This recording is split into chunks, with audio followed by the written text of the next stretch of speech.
വെളിച്ചത്തെക്കുറിച്ച് പറഞ്ഞുകൊണ്ട് ഇന്നത്തെ വാർത്തകളുടെ വിശദാംശങ്ങളിലേക്ക് നമുക്ക് കടക്കാം. വെളിച്ചത്തിന് എന്തൊരു വെളിച്ചം എന്ന് പറഞ്ഞത് വൈക്കം മുഹമ്മദ് ബഷീറാണ്. പക്ഷേ കേരളത്തിൽ വെളിച്ചത്തിന് അല്പം മങ്ങലൊക്കെ വരാൻ പോവുകയാണോ?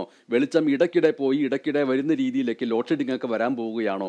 വൈദ്യുതി ചാർജ് കൂടുമോ എന്നിങ്ങനെയുള്ള വലിയ വലിയ ആശങ്കകളൊക്കെ കഴിഞ്ഞ ദിവസം വരെ ഉണ്ടായിരുന്നു. തൽക്കാലത്തേക്ക് ഈ ആശങ്കകളൊന്നും വേണ്ട എന്ന് സൂചിപ്പിക്കുന്ന രീതിയിൽ സംസ്ഥാനത്ത് വൈദ്യുതി പ്രതിസന്ധിക്ക് താൽക്കാലികമായൊരു പരിഹാരമുണ്ടായിരിക്കുന്നു എന്നുള്ള പ്രതീക്ഷാനിർഭരമായ വാർത്തയുമായിട്ട് നമുക്ക് തുടങ്ങാം. വൈദ്യുതി പ്രതിസന്ധി രൂക്ഷമായിരിക്കുന്നതിനിടെ ലോഡ് ഷെഡിംഗ് ഏർപ്പെടുത്തേണ്ടതില്ല എന്നാണ് ഉന്നതതല തീരുമാനം വന്നിരിക്കുന്നത്. നിലവിലുള്ള വൈദ്യുതി കരാറുകളുടെ കാലാവധി ഡിസംബർ മാസം 31 വരെ നീട്ടിയിട്ടുണ്ട്.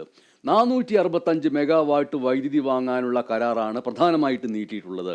KSEBയുടെ വൈദ്യുതി വാങ്ങൽ കരാർ അന്തിമമാകുന്നതുവരെയായിരിക്കും ഈ നടപടി.